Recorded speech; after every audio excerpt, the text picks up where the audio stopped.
muy poca sensibilidad el día que lo hicieron, ¿no? Para empezar. O sea, hay decenas de miles de familias damnificadas, con problemas, y en medio de eso pues se hace un relanzamiento de un partido político. Podrían haberse esperado 15 días, ¿no? Hasta que la emergencia, definiéramos que la emergencia se levanta, ¿no? Y de su falta de sensibilidad y amor al pueblo. Y segundo, pues ya, pues es en el mismo lugar y con la misma gente, ¿no? Y grita un señor, no están haciendo nada. Y entonces le dije, a ver, párense, que quiero escuchar al señor a ver qué está diciendo. Y entonces ya le pregunté, ¿por qué dice que no estamos haciendo nada? Y me dijo, no, es que el presidente municipal no está haciendo nada. Y entonces yo le dije, sí, pero ustedes también fíjense por quién votan. Pues es una pena que se hayan dividido ahí en Bolivia. Para nuestro movimiento es muy importante la unidad. Se minimiza eso, hablando pues ya políticamente del movimiento de transformación. Es muy importante permanecer en unidad. Vimos a muchos panistas muy sonrientes con su nueva imagen, con su nuevo logo, con sus nuevas frases, con su nuevo eslogan, muy peculiar también. Recuerda mucho alguna frase de Mussolini, por cierto. Y quería preguntarle su opinión al respecto. ¿Un partido se puede reconstruir a partir del marketing? Pues yo más bien diría que muy poca sensibilidad el día que lo hicieron, ¿no? Para empezar. O sea, hay decenas de miles de familias damnificadas, con problemas, y en medio de eso pues se hace un relanzamiento de un partido político. Podrían haberse esperado 15 días, ¿no? Hasta que la emergencia, pues definiéramos que la emergencia se levanta.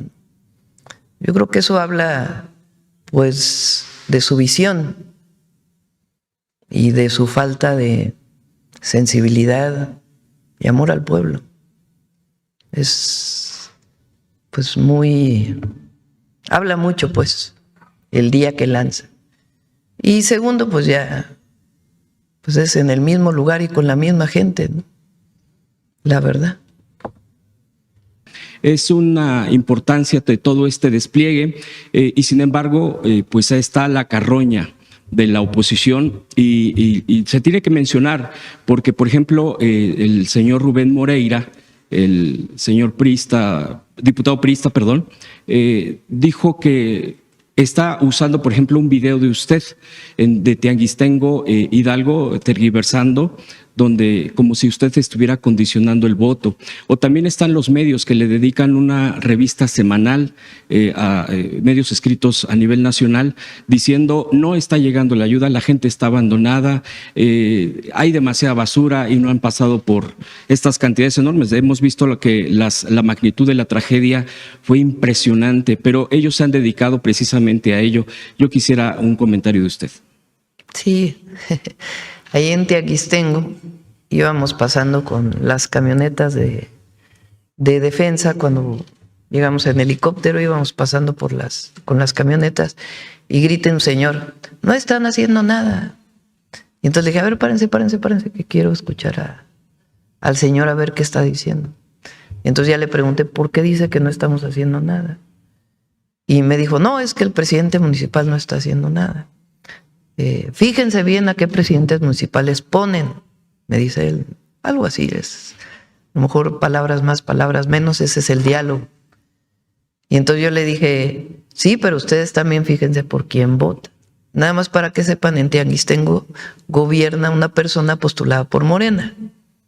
Para que no tiene nada que ver si estamos haciendo, ¿cómo creen que vamos a hacer promoción del voto? Si no somos iguales. No. Era un diálogo en donde le decía, pues, ¿quién decide a qué presidente municipal se elige? Pues la gente, ¿no? Entonces, porque hay esta idea de antes, ¿no? De que el presidente ponía a los presidentes municipales. Entonces, ese fue el diálogo en ese momento y el señor al final dijo, no, muchas gracias. Y estuvimos de acuerdo en lo que estábamos planteando. Sacan de contexto el pedacito y dicen que andamos promoviendo el voto con la ayuda, ¿no? Pues, nada que ver. Sí, ahí es muy mezquino, la verdad, muy ruin objetivo de estar señalando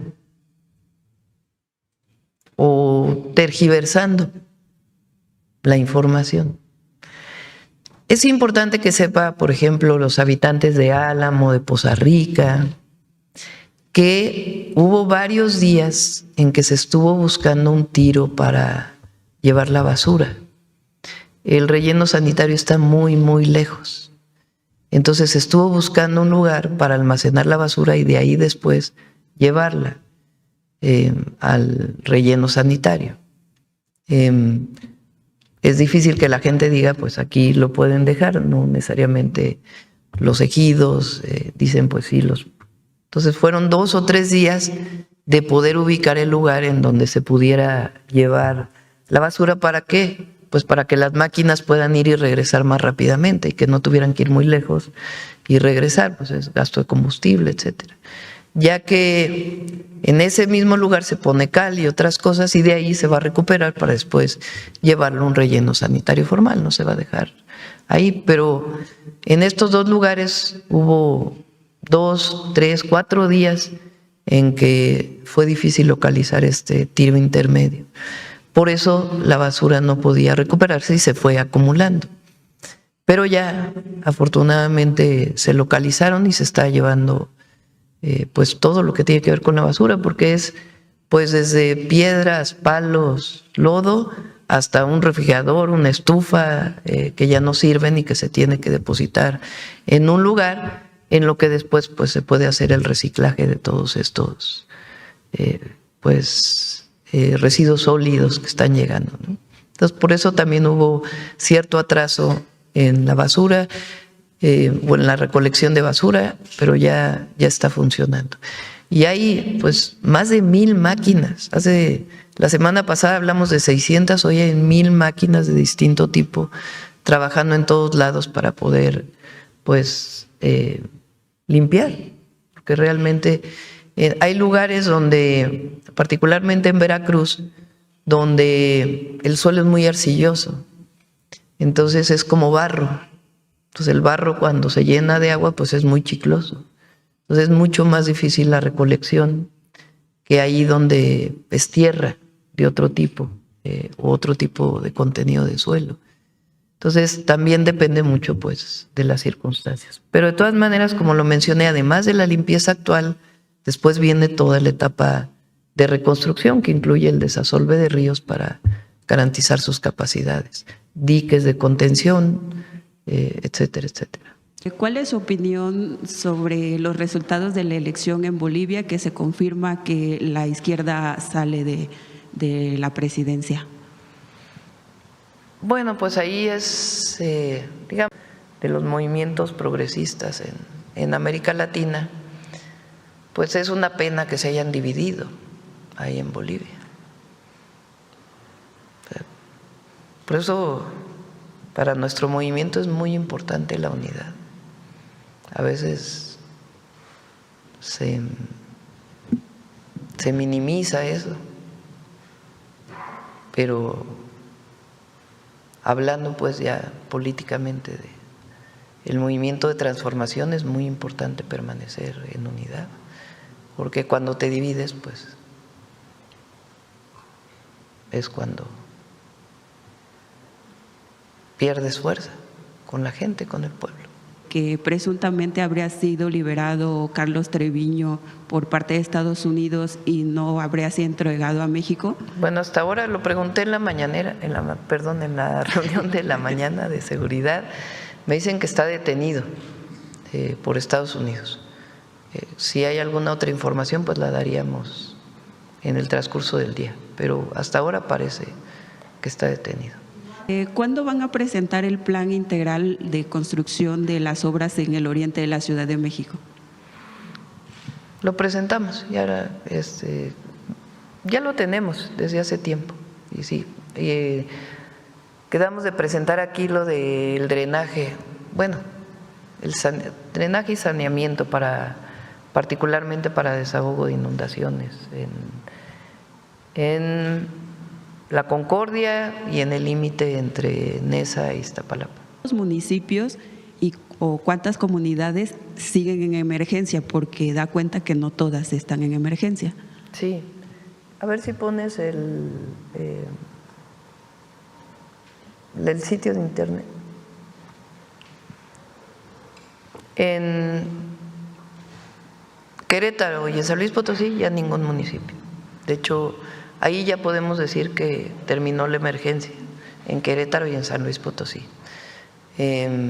Todavía se sigue con una parte de la limpieza, pero ya ahí ya esencialmente es el apoyo a la población y las siguientes etapas.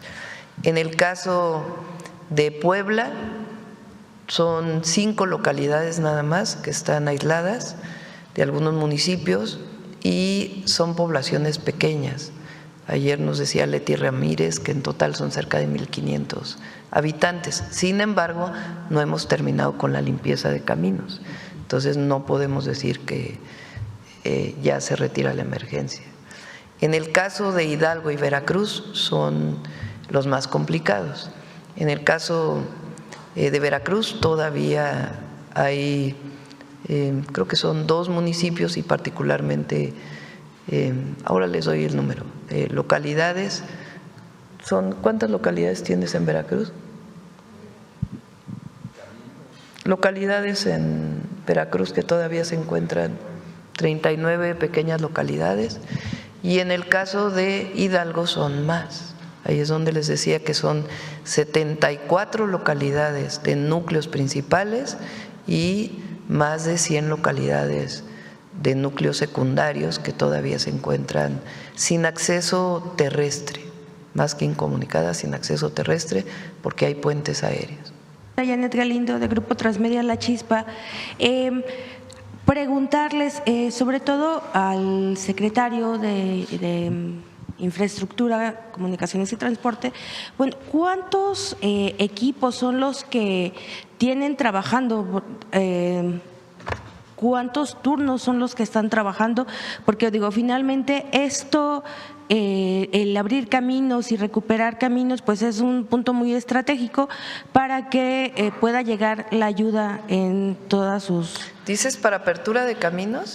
¿Cuántos equipos, cuántos turnos son los que está trabajando la gente? Bueno, a veces hasta ni turnos tienen, porque están Trabajan de corrido. trabajando continuamente, descansan un rato. Pero a ver, pon la última lámina de Jesús. O sea, son acá 9,941 elementos de SICT, Defensa y Marina, 1,079 máquinas y 47 helicópteros. Algunos de estos helicópteros son de gobiernos de los estados, no solamente de los afectados, sino de otros estados de la República. También empresas han prestado sus helicópteros y están coordinados, en el caso de Hidalgo, por ejemplo, pues por la Secretaría de la Defensa Nacional. Y a veces no es que sea 8 horas de turno y viene el siguiente equipo y demás, porque manejar estas máquinas no… se requiere mucha especialización, y particularmente en estos lugares. Ponle el de Ilamatlán, el que es atrás.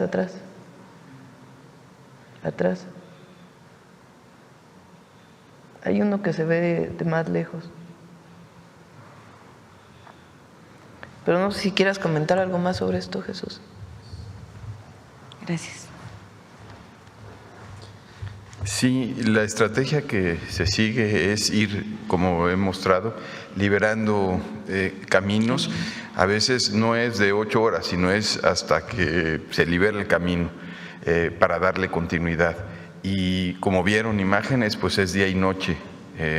También es una estrategia que está limitada a veces por las condiciones de lluvia, etcétera, porque llega a haber condiciones donde vuelve a llover, ahí detenemos un poco, pero en todos hay este compromiso, como dijo la presidenta, de las camineras, de los camineros que que no se detienen, que fue su día, el otro día lo mencioné, 100 años de conmemorar a estas personas que se dedican a construir y a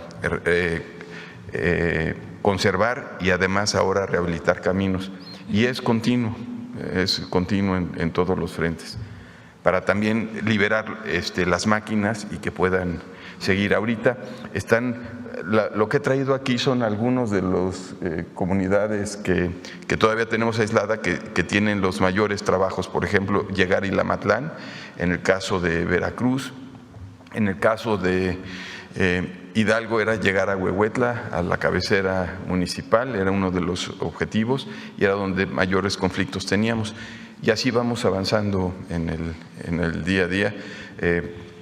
Muy rápido se logró implementar el sistema estratégico de control y seguimiento, y eso fue también una gran herramienta para definir estrategias. Y aquí la sinergia con Defensa, con Marina, con los gobiernos estatales, a veces llegamos por los dos lados, diferentes equipos, pero en todo hay comunicación. Y ahí se ven las imágenes de que están trabajando día y noche. Muchísimas gracias. Sistema. Hay un videíto ahí que tiene, al mero principio, ahí está.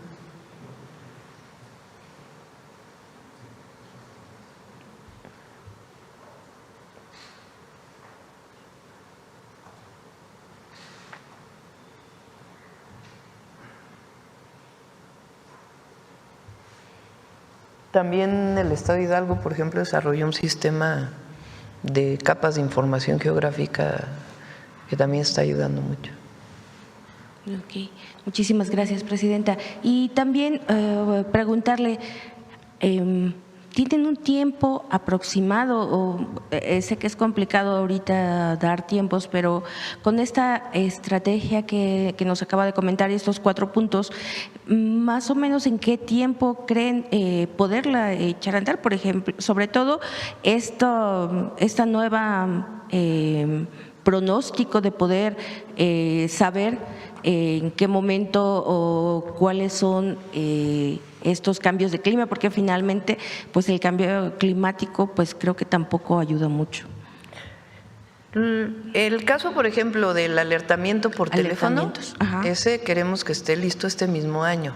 Okay. Lo que tenemos que tener la certeza es pues de todos los protocolos para el alertamiento, ¿verdad? Porque ya van esta idea de que el meteorológico dice que va a llover y a la hora de la hora no llueve.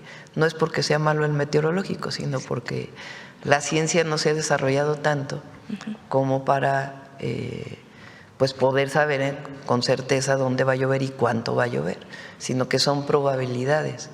Entonces, este alertamiento telefónico, pues tenemos que diseñarlo bien para que realmente ahí donde sabemos que viene un problema, pues se pueda alertar a la población. Son protocolos que se tienen que hacer. Pero este mismo año quedaría el alertamiento digital en los teléfonos, igual que toquemos madera, como lo hicimos ya para el simulacro del sismo. Pero los pronósticos, pues más bien ese es un trabajo permanente de los científicos que nos permitan pues ver en el Pacífico cuántas boyas adicionales, porque no solamente es lo que se ve en los satélites, sino las medidas en tierra de la cantidad de humedad, etcétera, vientos, etcétera, que permiten hacer los pronósticos. Entonces, por eso es este comité científico que vamos a conformar para ver qué otras cosas se tienen que hacer. Ahora, pues la lluvia fue mucho más intensa y hay que reubicar a las viviendas que están a lo largo de la ribera del río. Entonces, pues hay que hacer un trabajo. Vamos a empezar evidentemente por estas comunidades, porque no tendría caso que reconstruyeran ahí donde fueron afectados. Y por otro lado, pues todo el trabajo que vamos a hacer de desasolve de los ríos, porque pues muchos ríos han perdido su capacidad de almacenamiento, precisamente pues por el asolve de mucho tiempo. Entonces hay que iniciar también un trabajo importante de desasolve de ríos, de bordos, como lo que estamos haciendo en Acapulco, pero pues para toda la zona y también pues para otras zonas que pueden estar en riesgo, como en este caso. Y no solamente estas, perdón que insista, pero Chiapas, Guerrero, Oaxaca, Michoacán, todas las costas donde también hay comunidades asentadas en cañadas, como decía usted, cerca de la ribera de los ríos, pues es prácticamente todo el país, Presidenta. ¿Se va a impulsar algo en el futuro para reubicar a toda esa gente? Porque, como se dice, no les ha pasado nunca hasta que pasa. Ya hay un plan, hay un proyecto que viene de antes del presidente López Obrador de reubicación de personas en alto riesgo. Hay que juntar el dinero municipal, estatal y federal para que se haga un plan, pues, de reubicación de zonas de alto riesgo y de mucha información a la población para evitar, pues, estas afectaciones cuando vienen las lluvias. Entonces hay que hacer un plan de mediano plazo para hacerlo. Digo que ya existía porque, por ejemplo, en el caso del Cerro del Chiquihuite, que me tocó como jefa de gobierno, estamos por inaugurar una reubicación que se hizo muy importante, precisamente de familias que viven en alto riesgo. Y así se han hecho otras reubicaciones que ya Edna nos puede platicar. Y una parte importante del recurso de la Comisión Nacional de Vivienda puede dedicarse a la reubicación de familias en alto riesgo. Por lo pronto, pues es muy importante iniciar en estos municipios. Comentaba usted también acerca de los atlas de riesgo. Hicimos un trabajo que se publica hoy en Excelsior acerca de que cerca de 1/3 de los municipios del país son los que tienen atlas de riesgo. El resto no lo tiene, o están actualizados o son del siglo pasado. Eso se tiene que actualizar porque, como usted sabe bien, mejor que nadie, el cambio climático va a cambiar las condiciones de riesgo de todo el mundo. ¿Hay alguna estrategia, algún planteamiento para que los municipios cumplan con esa obligación? Porque es una obligación, Presidente. Sí, justamente el punto 4 se lo pone.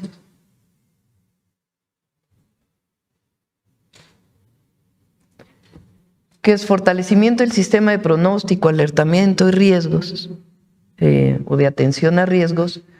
Pues vamos a fortalecer el comité científico que ya existe en la coordinación, porque es indispensable, pues, ubicar si ya hay, primero ver el monitoreo, porque es muy importante tener monitoreo en todo el país, y segundo, modelos matemáticos que nos permitan, pues, mejores modelos de predicción y alertamiento. Lo del alertamiento digital, que ya estamos trabajando en ello, y ahí viene lo de atlas de riesgo. Ahora los atlas de riesgo, pues, tienen cierta normatividad, cierto protocolo que está definido. A veces el atlas de riesgo, pues, requiere muchos recursos para desarrollarlo.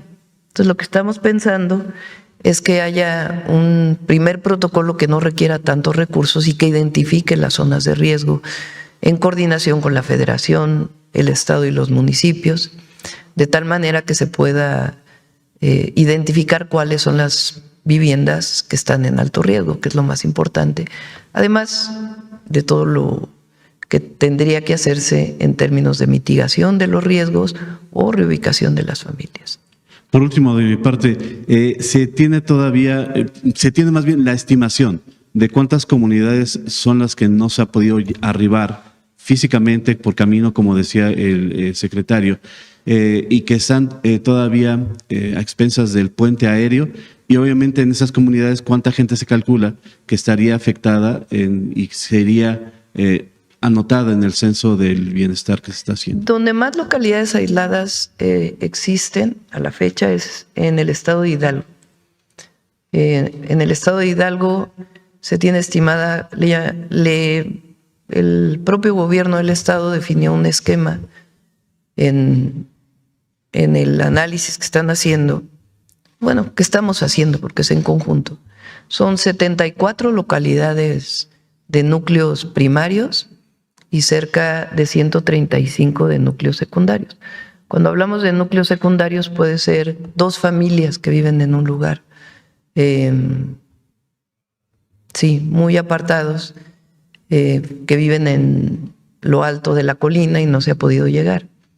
A todos ha llegado alimentación y agua, a todos, con los puentes aéreos que ha hecho y que está coordinando la defensa nacional de una manera muy profesional, porque no todos salen de Pachuca, sino que ya tienen 3 centros en donde están saliendo los helicópteros y tienen la contabilidad de cuánta alimentación, cuánta agua está llegando. Hay mucha creatividad también de las propias poblaciones, que en coordinación con la defensa, por ejemplo, en un lugar hicieron una tirolesa. A ver si tienen por ahí el video de la... junto con la defensa y la población hicieron una tirolesa porque hay un puente que se cayó. Entonces se llega a la localidad principal y de ahí se envía el alimento y el agua por una tirolesa que está llegando al otro lado, en lo que se abre el camino. Entonces todas las localidades hasta ahora están atendidas, pero lo importante pues es abrir todos los caminos para que se pueda llegar a todos lados. También está el Instituto Nacional de Pueblos Indígenas trabajando. Adelfo Regino está en comunicación con los agentes de los pueblos y comunidades indígenas que ya existían en un censo previo que se tiene, que se fortaleció con el FAISPIAM, para poder saber si todas las comunidades indígenas alejadas, por más pequeñas que sean, tienen alguna atención. Y si se informa en el comité que tenemos en la noche que no hay una localidad a la que no se ha llegado, de inmediato se hacen todas las coordinaciones para que se pueda llegar. Ese es en Hidalgo.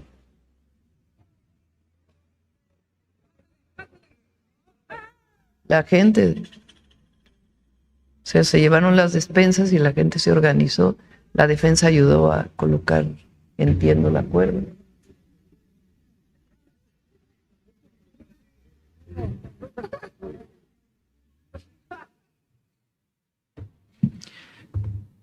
Este despliegue que vemos también en lo que nos han proveído por parte de las dependencias, por parte del propio gobierno, ya en campo que pues hay dificultad de acceso, aquí ya se ha mostrado todo eso, es un despliegue impresionante. También se han visto imágenes en las propias redes sociales, por ejemplo, del ejército, militares, soldados, marinos, marinas, hombres, mujeres, pues, incluso que al final de la jornada van juntos. Me llamó mucho la atención de uno que iban con la bandera de México. Hay un sentimiento de mucha integración con la gente, con el pueblo. Creo que ha servido mucho, y quisiera yo preguntarle eso, de que a usted la vean en el territorio. Ha habido diversas expresiones y creo que a partir de eso, en las propias redes sociales, en las diversas plataformas, se ha contrarrestado este ataque de cuestionar, de tergiversar, de estar diciendo muchas cosas que no pasan, que son mentiras, que son fakes, como comúnmente también se le conoce, los brigadistas. Y también ha habido expresiones hacia usted directamente, que por lo menos lo hemos visto en las redes sociales. De esto también, por ejemplo, la Comisión Federal de Electricidad, restableciendo la energía eléctrica, los propios pobladores han apoyado a poner postes, o sea, hay un conjunto y hay una integración muy interesante que, repito, pocas veces se ha visto. A usted incluso veía y permítame decírselo como se lo gritaban, eso está de una presidenta chingona. Son expresiones de la gente. Le dicen muchas cosas, usted se integra mucho. ¿Cuál es el sentimiento más profundo de usted cuando está en el campo, cuando está con la gente, en este momento que ha perdido incluso un familiar, que les abraza? ¿Cuál es el sentimiento más profundo de la presidenta? El pueblo de México es de una generosidad que no sé comparable con qué otro pueblo haya. Como lo decía el otro día, saca las lágrimas, quita el aliento, la generosidad de la gente, entre la gente. Cuando decimos que el ejército, la marina, la guardia es un pueblo uniformado, es que el sentimiento, desde el general secretario hasta el soldado raso, tienen esa generosidad. Y se ve. Porque no solamente ayer le dije a un soldado, muchas gracias por su trabajo, Y me dijo, es nuestro deber. Y le dije, no, no solo es su deber, es el humanismo con el que lo hace. Es de verdad una entrega extraordinaria. Y la Marina igual. Y viene del pueblo. Es un sentimiento de solidaridad, de generosidad enorme. ¿Qué debemos hacer los gobernantes? Lo mismo. Si somos gobiernos del pueblo, por el pueblo y para el pueblo, nuestra obligación es la entrega. La entrega. No importa si te aplauden, si no te aplauden, si te gritan, si... Lo hacemos por convicción. Por convicción. Lo decía yo en el documental que grabamos para el primer año. La convicción es como el amor, es el amor al pueblo. Es eso lo que mueve. Gobernante que no tiene amor al pueblo, pues no apoya. Entonces ese es el sentimiento. Por supuesto que ayer, por ejemplo, en Puebla, bueno, me entregaron una canasta de frutas de Sembrando Vida. De lo poco que quedó, me dicen, y me lo entregaron. Pues por supuesto que lo dejamos a la población, ¿no? Lo entregamos en el albergue, pero es generosidad, es solidaridad, es algo extraordinario. Y por supuesto que toda situación en la que uno, como esta situación, pues nos va a dejar enseñanzas. Todo es perfectible siempre. Y por eso, pues, no solamente es la reconstrucción, sino el cuarto punto, todo lo que tenemos que hacer hacia adelante.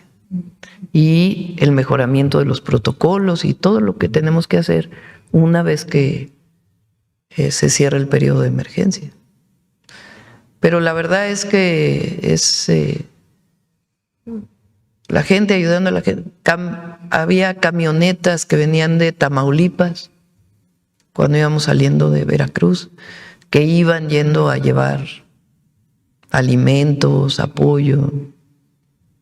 Bueno, todos han sido muy generosos. ¿En algún momento usted ha sentido que se quiebra? ¿Ganas de llorar? Pues es muy emotivo. Dentro de toda la circunstancia.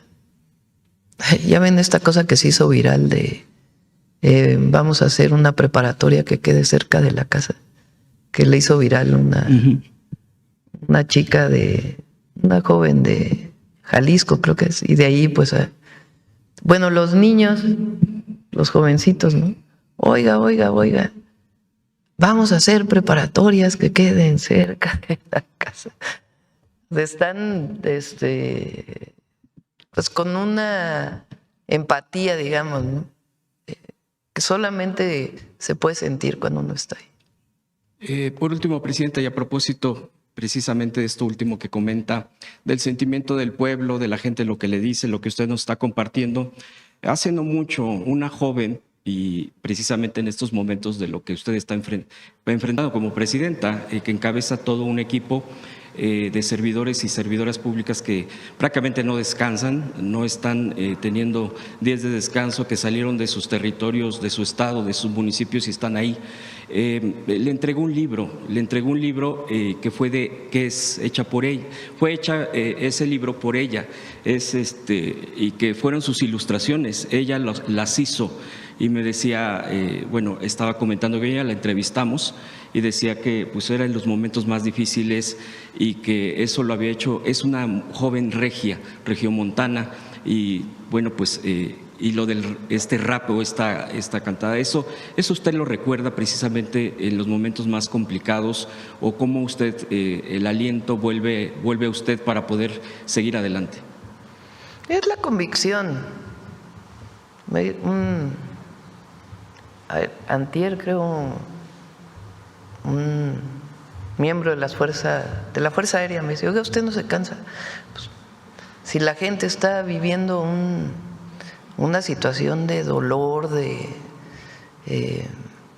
angustia, porque imagínense, tienes tu casa, tus cosas, por más humilde o no que sea tu casa, te entra el lodo hasta arriba, pues te entra una sensación de desolación, ¿no? ¿Y ahora qué voy a hacer? Y entonces cuando uno ve eso, pues no puedes dejar de trabajar, y coordinar, y no es que uno vaya a limpiar todas las casas, pero sí estar trabajando en la coordinación, pues porque el sentimiento de ayuda que tiene nuestro pueblo, pues ese tiene que ser el sentimiento del gobierno siempre. Y la verdad es que dije las Fuerzas Armadas, pero los trabajadores de CFE, las y los electricistas, bueno, desde Emilia, que la verdad mi reconocimiento pleno, Emilia ha estado en todos lados, acompañando a sus compañeros, coordinando los trabajos. Ella empezó de abajo de CFE y hoy coordina, tiene mucho reconocimiento de los trabajadores, pero desde ella hasta el trabajador del último rincón, su misión, restablecer el servicio eléctrico. Los servidores de la nación es algo especial, pero está Secretaría de Gobernación, están muchas secretarías trabajando, los gobiernos de los estados, la verdad, todos trabajando muy bien. Y bueno, Jesús, no se diga, comunicaciones y transportes y todos los trabajadores de la construcción. Es realmente un trabajo de mucha entrega y no nos vamos a ir hasta que no se atienda hasta el último rincón.